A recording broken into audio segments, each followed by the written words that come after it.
So let us get going here. Okay. So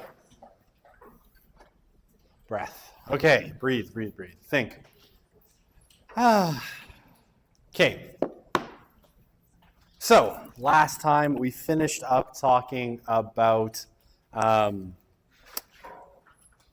on, let me just double check I'm on the right slide here. And we finished talking about kind of our concepts and theories, and we're moving into a very quick unit just on how we do sociological research. I killed it. Oh dear. All right, here we are. Perfect, fixed it.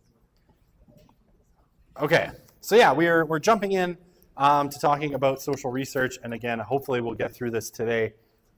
Worst case scenario, early on Friday we'll be done social research. Promise not to belabor the point. I'm doing okay. The weather's great. I actually I'm a little disappointed I have to be inside all day today. I'm like, it's so beautiful. It's a great day for skiing or a whole bunch of other things. So maybe I'll go for a run tonight when I get home. It'll be fun. But yeah, great day. A little hot in here though. Holy moly. There's not a thermostat. No, there's that box, the alert box. Some of these rooms had that looks like a thermostat from the 1480s, but I doubt it does anything. Okay, so let's jump in. So last time we were talking about, one of the goals of social research is to do scientific research on society and avoid, modes of unscientific thinking. So we went over all of these last time, and we're up to here, right? So other forms of unscientific thinking. Okay, so qualification, right? Qualification is another form of unscientific thinking, where basically, you think that whatever you're interested in is the exception to the rule, right? So it's true in most cases, but not in this one, right? So, if someone can show that something is true using statistical modeling, right? That in most cases, these kinds of personality traits are distributed in this kind of population, right? It's all, or actually that's not a very good example. Generally, right, that let's say, I'm trying to think of a good example of qualification. This one's always a really challenging one. But the idea behind qualification is, right, that whatever you happen to see is the exception to the rule, right? That maybe there's a rule, but in your case, it doesn't count because X, Y, Z, right? So you're going to qualify any statement. It's like, okay, maybe it's mostly true that, University of Alberta students are middle class, and that means it's mostly a middle class institution. It's like, well, but not in the case of these people. Essentially trying to argue that the exception invalidates the rule is typically how qualification goes.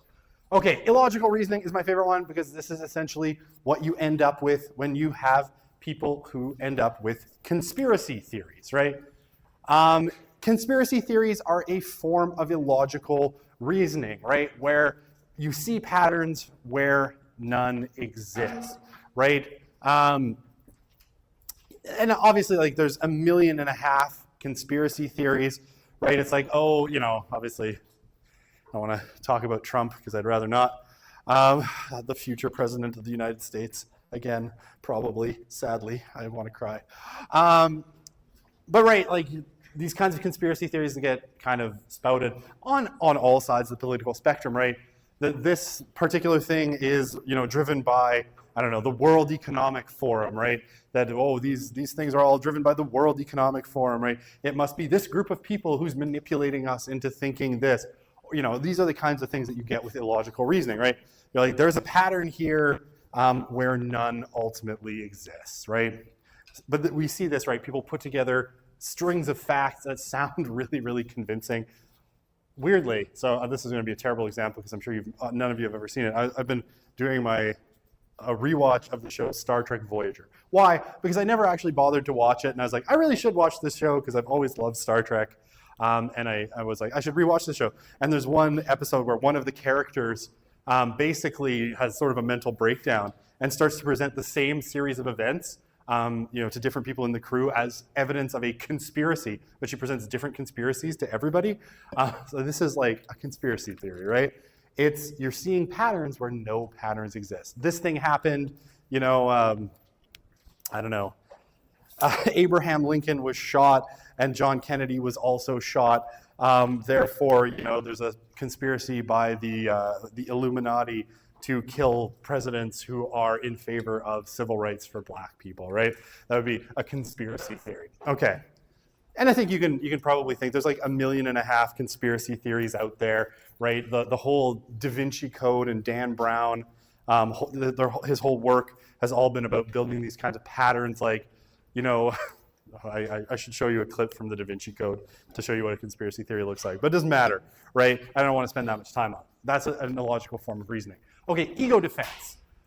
Ego defense is basically when someone refuses to entertain any evidence that doesn't match their preconceptions of the world, right? So whatever contradictory, and usually ego defense happens because you have something at stake, right? You have something at stake in believing a particular thing, right? I mean, ego defense like sometimes happens. I'll give you an example of one. There was a policy called stop and frisk in New York City. And basically it was a policy that said police could stop and detain, and stop, search, and detain anybody that they wanted if they had any suspicion that some illegal activity was happening, right? Now what ended up happening was when stop and frisk was implemented, crime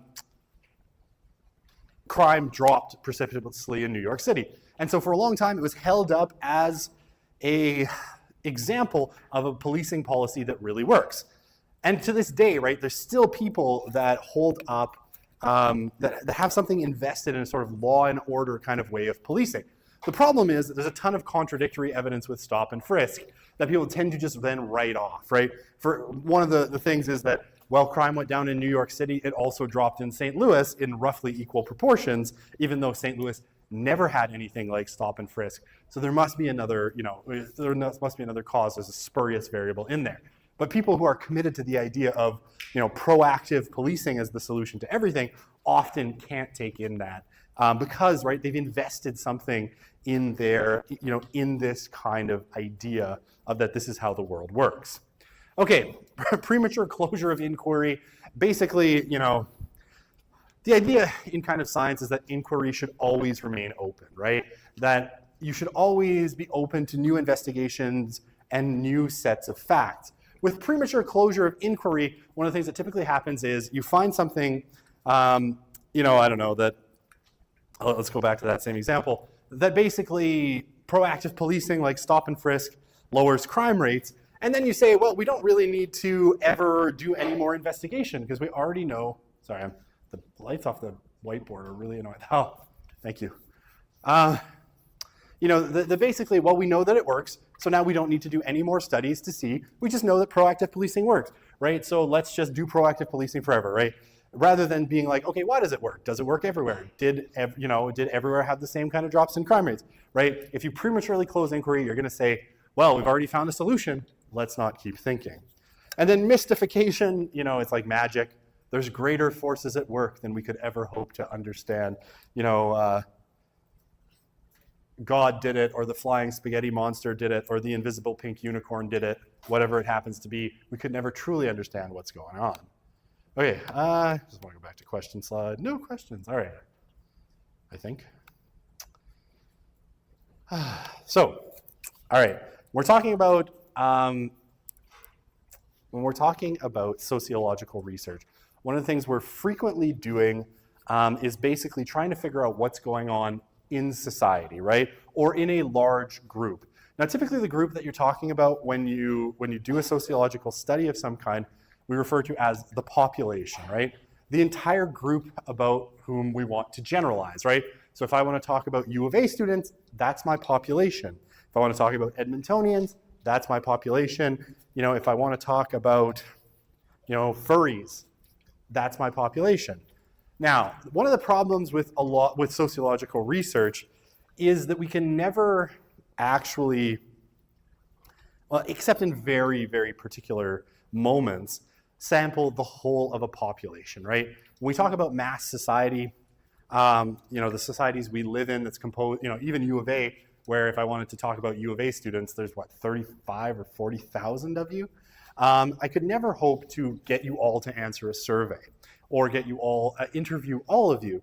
And so what we rely on is samples, right?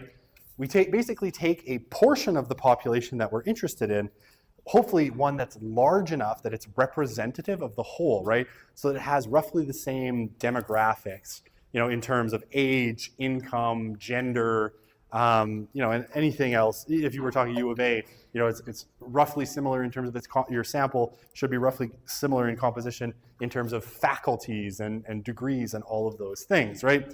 But basically, because I could never hope to sample 40,000 students or survey or interview 40,000 students, I'm going to take some subset of that, which you call the sample, right?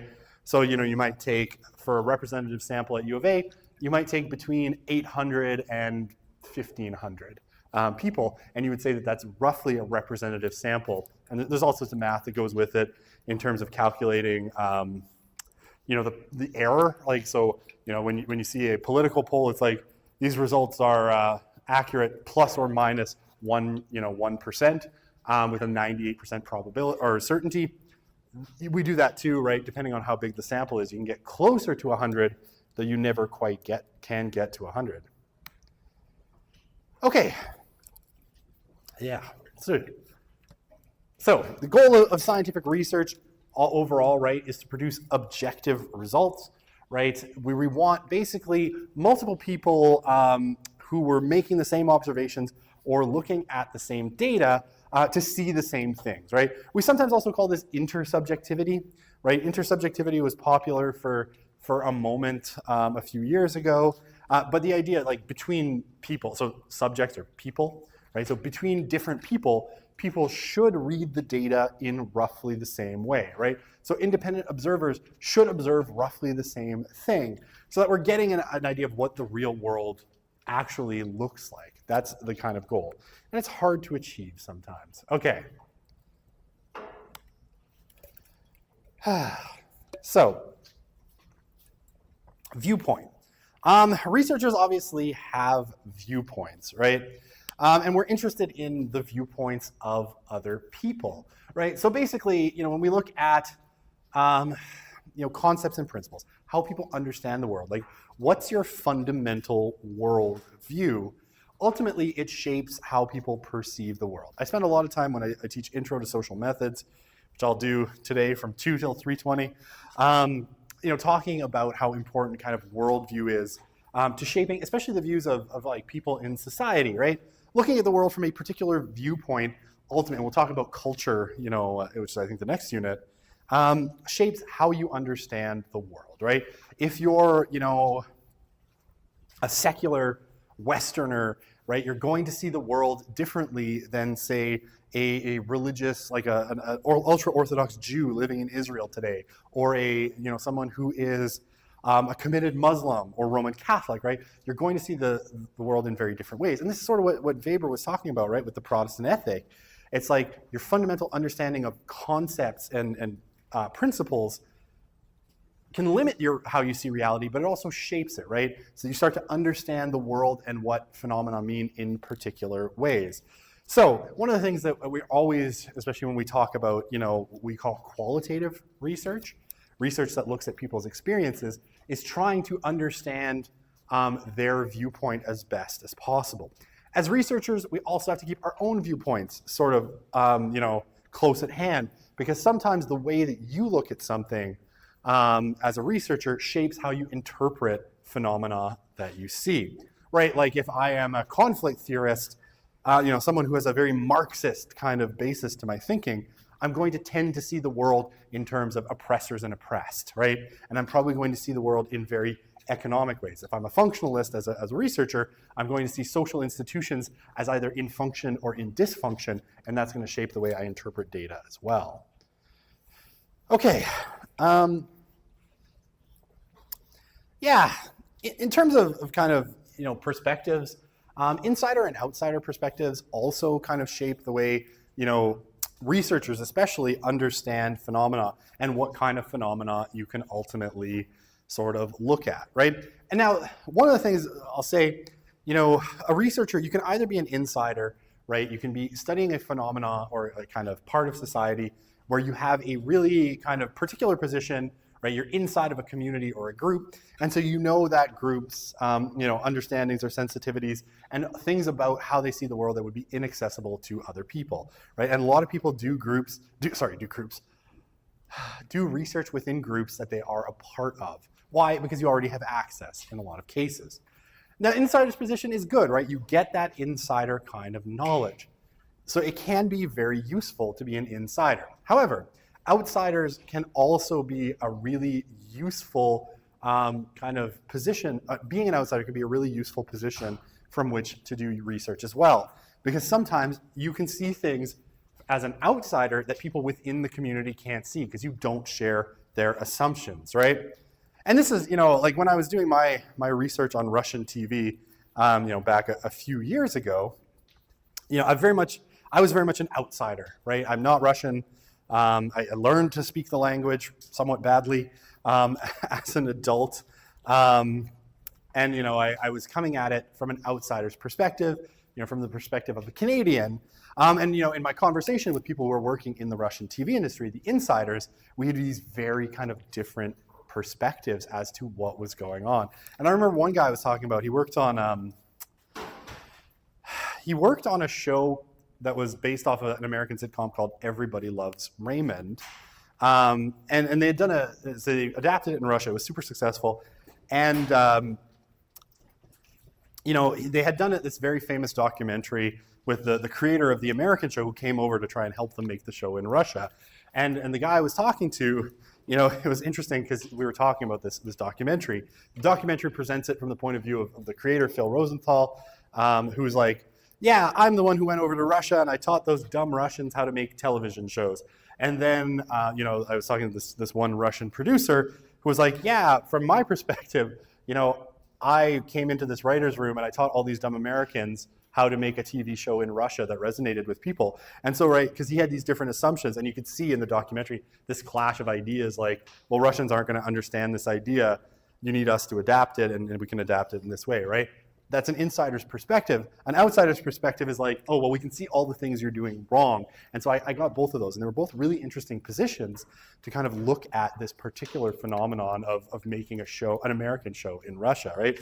But that insider position told you one thing, how the Russians saw it and what their perception of adapting an American text was, versus the insider position. The outsider position was like, well, these are all the things that they clearly don't know how to do and we have to teach them. There's a really interesting kind of balance in that. I hope that example made sense. Okay, still no questions. All right, cool. Did I go too far back? Okay. So one of the kind of two kinds of research that we do is called qualitative research. So qualitative research, sorry about that slurping sound. Qualitative research is all about the quality of people's experiences, right? It is about understanding people's perspectives. So how do you do a kind of qualitative study, right? It's pretty straightforward. It usually is inductive, right? So you go from collecting data. So you identify something you want to study, right? Russian TV or the experiences of indigenous people in prison. It could be any number of things. And basically you identify what you want to talk about, and then you go and collect a bunch of data on it, right? You go talk to people. You go watch some Russian TV. You go talk to some indigenous prisoners, right? And you figure out you just talk to them and you get an idea of what's going on. Then you analyze it and come up with the interpretation or a theory or hypothesis at the end, right? So typically, qualitative inquiries or qualitative research goes from data to theory, right? So you start with a question, like an idea of what you want to study, you get data, and then you basically move through, and then at the end you create a theory of what explains it. Okay, quantitative research is kind of the opposite. Now quantitative, you should think numbers, right? Because you're interested in quantities when you're talking about quantitative research. And it's principally deductive, right? So basically, what you do with quantitative, and yeah, so basically quantitative goes from theory to data, right? So basically, same thing, you identify the topic of interest, how is religiosity affected by education, right? Do people get more or less religious once they become educated? So you basically identify your area of interest, you come up with a hypothesis, right? So a lot like, a scientific study, you come up with a hypothesis, and then you get data, and typically with quantitative, it's going to be something that we can turn into numbers, right? It needs to be turned into numbers because typically you're talking about statistical kind of analysis of it. So what does this look like, right? So you would collect, say, data on how many years of education people have. So you'd ask them, what's your highest degree of education earned, or highest amount of education earned, right? High school or less, 2-year post-secondary degree, bachelor's degree, master's, PhD, or other, probably for trades and such. And then you would ask them a bunch of questions about their religiosity. So you can turn that into numbers, right? You can say, this level of education, this many people have it, right? So this many, people have a university degree, this many people have high school or less, and so on, right? With religiosity, you ask a bunch of questions about behavior. How often do you attend religious services? How often do you pray? How often do you read sacred texts, right? And there's a million other ones that you could ask, and religiosity is a complex phenomenon, but basically you ask, questions along these kinds of lines, and then you turn those into numbers as well. It's like, how many people answered this question this way? And then you compare the two, right? So you have a hypothesis that, as people get more educated, they become less religious. That's your hypothesis. You gather your data either by doing a survey yourself or taking a set of data that exists out there, like the census, and then you test your hypothesis, right? And then you either accept it or reject it. So you move from your hypothesis, right, or to data, question, hypothesis, data collection or data analysis, and then accept or reject the hypothesis, right? So that would be basically what quantitative research is all about. So again, qualitative is about experiences. It moves from basically data to theory. Quantitative is deductive, and it moves from theory to data, right? Okay. Alrighty. I'm trying to remember how many slides I have here. Oh, okay, still a few. All right.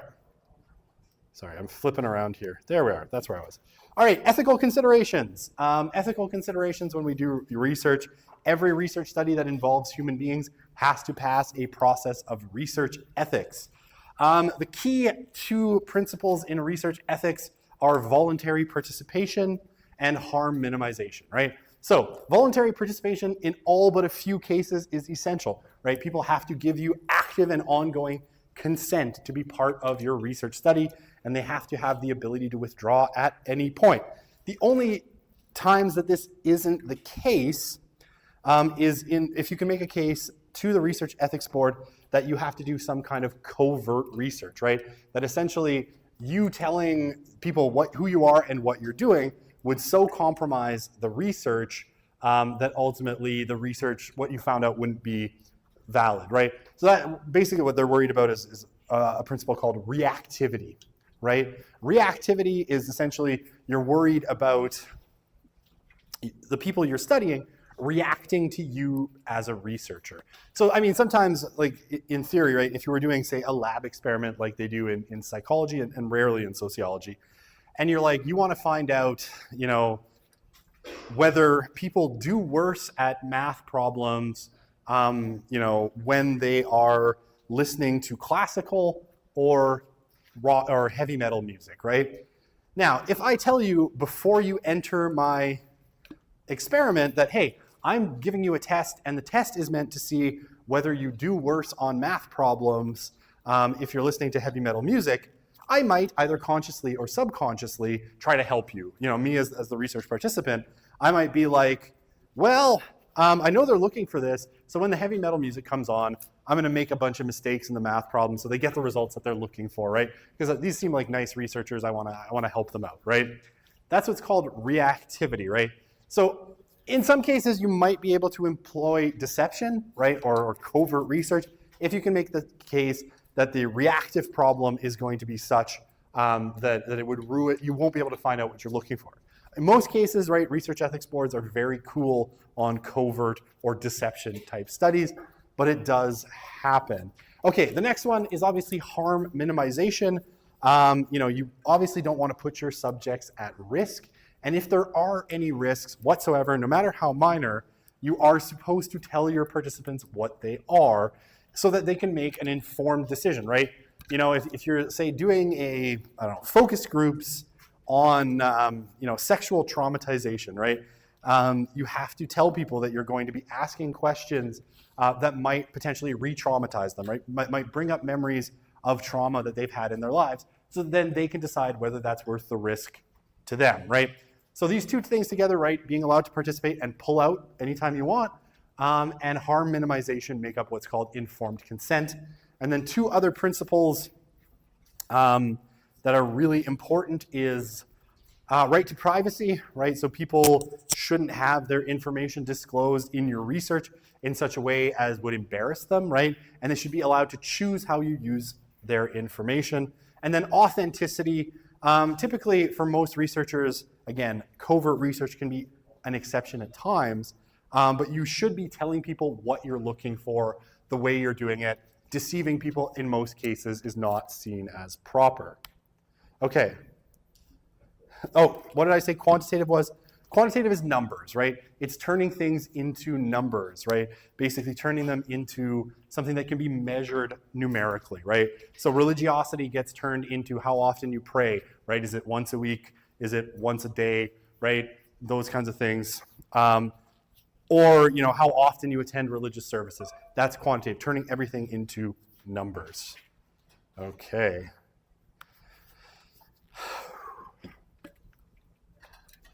Okay, sociologists need to translate abstract ideas into testable forms, right? We call this process operationalization, right?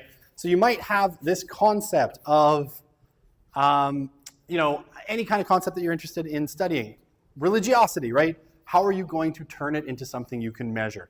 That's operationalization. So, you talk about religious service attendance or frequency of prayer or other things that religious people do. If you wanted to look at, economic inequality, right? You would look at incomes, and you'd compare the highest incomes in society to the lowest ones and see what the median between those things is. So that's operationalization, right? How do you turn a concept into something you can check, right? How do you operationalize? Now, we mostly operationalize things in quantitative research because we're trying to turn it into something that we can turn into a numerical measure, right? So, education, years of education, income, how much money do you make? Do you want it pre or post taxes? That's something you have to figure out. Academic performance, right? Are you just measuring GPA, right? You have to figure out how you're going to measure these things. And a variable is just basically any measure of a concept that has more than one value, right? So if we're talking about religiosity, if you're talking about, say, religious service attendance, right? So this variable in terms of religious service attendance, you would have different values. Is it weekly or more? Several times a month? Several times a year, seldom never, right? Those are different values that you can measure, right? So you can measure how many people answer this or how many people say that they attend religious services this often, right? And you can do this with lots of things, right? Income, education, right? These all have different values that can be measured in terms of measuring how often or how people answer these questions. Okay, hypothesis, right, is the testable form of a proposition, right? Basically, your hypothesis, your best guess at what you're going to find in the data is your hypothesis. Okay. All right, so experiments, you know what experiments are, I take it. In social science, right, generally experiments are carefully created artificial situations that allow researchers to figure out kind of what they think are the cause and effect relationships between kind of variables. Again, we don't see a ton of experiments in sociology. They're much more typical in psychology, right? Where they're like, okay, if we play loud music, how does that affect math ability, right? So like, you know, if they were doing, say, a test on me, trying to figure out my math ability and compare it in a quiet room versus a room where there's heavy metal, they would do like a pretest, right? So the pretest in the quiet room, see how good I am at math, give me a bunch of math problems, and then they would switch on the heavy metal music and that's their, that would be what we call an independent variable. And then, have me do more math questions and see how well I do on them at that point. So pre and post test, or pre-test and then the actual variable that you're putting in, right? That's an experiment. Lots of experiments in psychology, less so in sociology.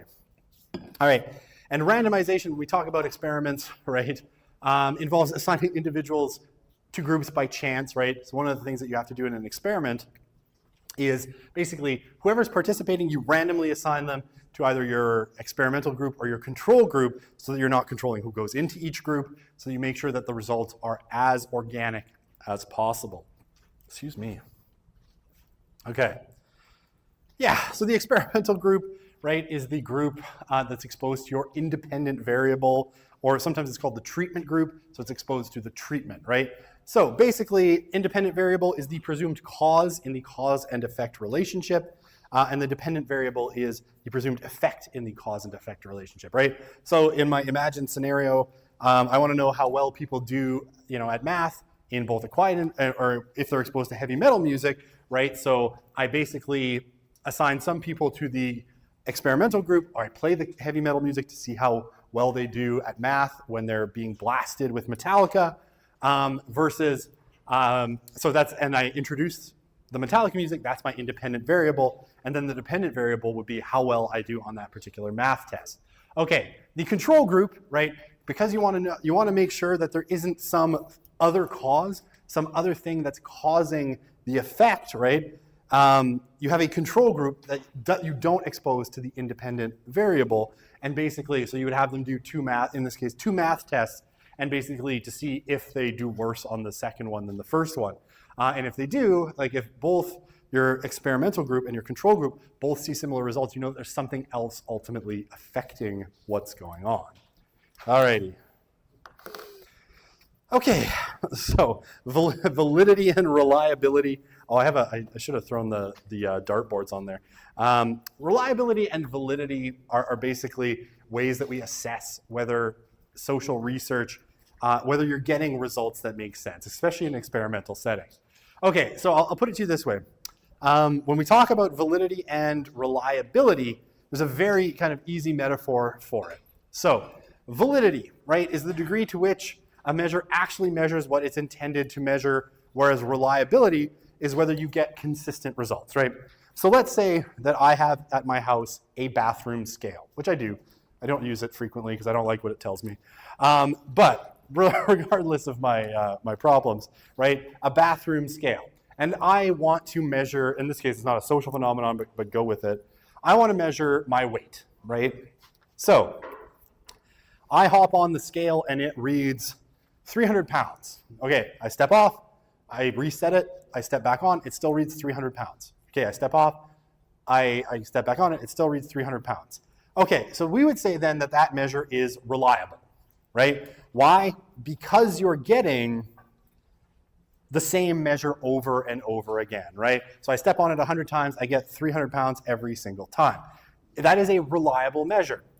However, validity is a different kind of thing. I am not 300 pounds, at least not yet. Well, it's been trending in a negative direction, or a more weight direction for a while, but I haven't yet reached 300 pounds. So if I step on the scale, basically, I am not 300 pounds. So what the scale is measuring is not really my weight. It's my weight plus whatever error is built into the scale for whatever reason, right? So, 100 pounds, 115 pounds, whatever it happens to be, right? Basically, I step on the scale and it's reliably reading 300 pounds, but that's not a valid measure of my weight because that's not what my weight actually is. So the scale isn't actually measuring my weight. It's measuring something else, my weight plus X amount of pounds. So a measure can be reliable without ultimately being valid, right? And so this is one of the things that people have to think of, especially in experimental research, is are you in fact getting both validity and reliability? Are you producing consistent results? And is it actually measuring the thing you want it to measure? Okay, do I have a question slide? Why is qualification unscientific? Why is qualification is unscientific? Because you're basically saying that some exception disproves all of the other data, right? That it's basically like, this case disproves the rule, right? So rather than going with the bulk of the data, you go with the minority of the data. Authenticity. Yeah, I can re-explain authenticity really quickly. I'm doing okay for time. The idea behind authenticity is that in order to make a choice as to whether they want to participate in the research, you actually have to tell them what you're actually doing, right? That you should be authentic in what you're doing, not tricking them or lying to them or deceiving them in some way, because that could inadvertently cause harm as well, right? So basically, in all but a few cases, you're supposed to, in what's called your information and consent letter, tell people what the study's about and what you're looking for, and that should actually be what you're doing. It's an important principle, again, because people can figure out, what your intentions are, what you want to do. If you tell them a lie, you tell them you're looking for X instead of what you're actually looking for, theoretically, they don't really understand what your intentions are, and it's a form of just deception, which, again, is okay in some cases, but mostly, we try to stay away from it. Okay. So, all right. Okay. How am I doing here? 11 minutes, lots of time left. All right. The most commonly used sociological research method, and it is a quantitative approach, is surveys, right? Or sometimes people call them questionnaires. I prefer to use the word surveys, right? And you've probably all done surveys at some point. And please, if you get a phone call from a survey company, please do them. Or if you can be part of an online survey panel, do a few, because it's really helpful to social researchers like me when people participate in this. And the more people do it, the better our samples are. But basically, right, a survey, you ask people about their knowledge, attitudes, or behaviors, either in face-to-face, really rare now that people do face-to-face surveys. I say this as the whole research group I'm part of is doing a whole bunch of face-to-face surveys, so, but it is pretty rare now. They're doing face-to-face for the first round, literally because the people they're surveying are incarcerated, and the only way to get them to do it is to actually sit in a visiting room with them. Okay, so it's face-to-face. Telephone interviews, it used to be the main way. It's becoming increasingly less common because everyone has call display. Nobody answers their phones anymore. Paper and pencil, again, people used to mail out surveys that people would then fill in and send back. Almost never happens anymore. And the most common one today increasingly is online surveys, right?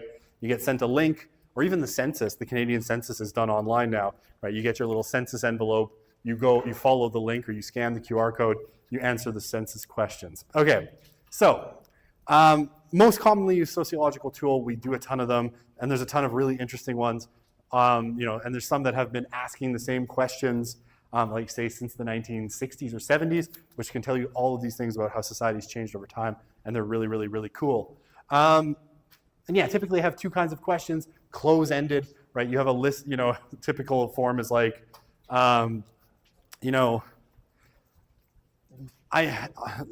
say, rate your level of agreement with the following statement. I often feel lonely. Strongly agree, somewhat agree, neither agree nor disagree, somewhat disagree, strongly disagree, right? So it's close-ended, right? You can't put any input in. You just choose the one that you think is most like you. Close-ended questions, and then open-ended questions, where usually like you can write out or speak if you're talking to an actual person, a short answer, that tells your thoughts, right? So it's like, how do you feel about Justin Trudeau? And you would have a little box that you could fill in. Okay. Is it possible to do qualitative without biases? I don't think so. I mean, I think everybody has biases, right? I think, most of the kind of thinking in social science is you're never going to be completely unbiased, especially with qualitative research, right? There's always going to be some kind of bias that you bring. It's about being honest and transparent about your biases so that people who are encountering your work later can assess whether they think your biases ultimately impacted your reading of things. So, yes. Okay. Yes, I know, I'm pokey and bad. I will say, as always, if you just go to that YouTube channel, my personal YouTube channel, the one with the fuzzy little monkey on as the logo, and you go to the live tab, if I've forgotten to post something, it is there. It's in the live tab because all of these are live streamed. So, but I will do that when I get back to my office after I eat something, because I haven't eaten today and I'm feeling a little dizzy. But I'm going to get through the next 7 minutes. It's going to be great. Okay. So, I really want to jump through social research as quickly as possible because it's not the most exciting topic, but it helps to understand some other things. All right, so sample size and statistical significance, right? Generally, the goal of most quantitative research is to generate statistically significant results, right? So basically, when you're confident that your sample properly reflects the population and it's big enough, right? You can say that your findings are statistically significant, right? So you have to have roughly the same makeup as the population, and generally, you're talking about, for most reasonably sized populations, a sample size of a minimum of 400 up to about a maximum of like 1,500 to 3,000. All of these are going to generate statistically significant results, right? Generally 1,500, right? Even if you take a massive population like Canada, right? 40 some million people or whatever it is, or even the United States, 360 some million people. Beyond 1,500, the representativeness of your results doesn't get a whole lot better, right? It's like tiny increments. So generally, between about 400 and about 1,500, you get really good results. Some surveys go up to 3,000 or 4,000, but the quality or the statistical representativeness or statistical significance of what you find rarely gets much better past 1,500.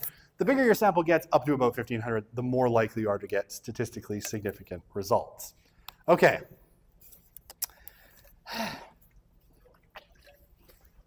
So, in quantitative research, right, a relationship exists between two variables if one changes when the other one changes as well, right? So when you see, like, if you have an independent variable, right? So let's say you want to measure religiosity, right, on a survey, and what you say is, okay, I'm going to measure this variable, which is we'll call it my dependent variable is religiosity, and your independent one is age, right? So you want to see, basically, you're like, okay, as I look at different parts of this sample, right, if I talk about, what age people are, how does that affect how religious they are, right? Or in the classic example, which I'll talk about when I talk about spurious variables, right? I want to measure ice cream sales and I want to measure murders, right? And a relationship exists if the number of murders increases as ice cream sales increase as well, right? This is typically called a relationship or a correlation, right? They're moving together. The strength of the relationship is determined by the degree to which the change in the independent variable, right, is associated with the change in the dependent variable, right? So if ice cream sales spike, 200% and murders spike 200 or 300%, you would have a very strong strength in that relationship. Whereas if, ice cream sales jump 200% and murders jump 10%, it would be a relatively weak relationship. Okay. So, I always forget if I have these all on different slides. Yeah, I do. Okay. So, determining cause, right? To determine the kind of cause in a cause and effect relationship, you have to satisfy, and that there is a relationship of cause and effect, you have to satisfy three criteria. The relationship test, right? So, does your dependent variable change as your independent variable changes, right? If ice cream sales go up, but murders stay the same, there's no relationship, right? However, if ice cream sales go up and murders go up, there is a relationship there. The sequencing, right? So basically, your independent variable has to change prior to your dependent variable changing. If your dependent variable starts to change prior to the introduction of the independent variable, you know that there's something else causing the change in the dependent variable, right? So if murders go up, by 50%, 2 weeks before the spike in ice cream sales, I know it's a silly example, but go with it. Ultimately, ice cream sales can't be the cause of the spike in murders, right? Because they're out of sequence. And then, if they have to be non-spurious, right? So spurious, like a spurious relationship occurs basically when there's a third variable that's actually causing the change in both the independent and dependent variable. So in my case, and this is why I'm using the ice cream example, right? In the case of ice cream sales and murders, these studies have been done, and it's actually generally true that as ice cream sales increase, murders increase, but the third or other variable actually causing the change in both is outside temperature. As it gets hotter, more people buy ice cream and more people commit murders because more people are outside and therefore vulnerable to physical violence. Okay.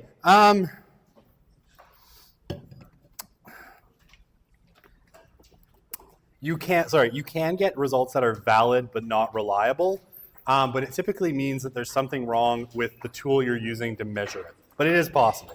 Okay, we'll see you on Friday. And we'll finish up with this. I've just got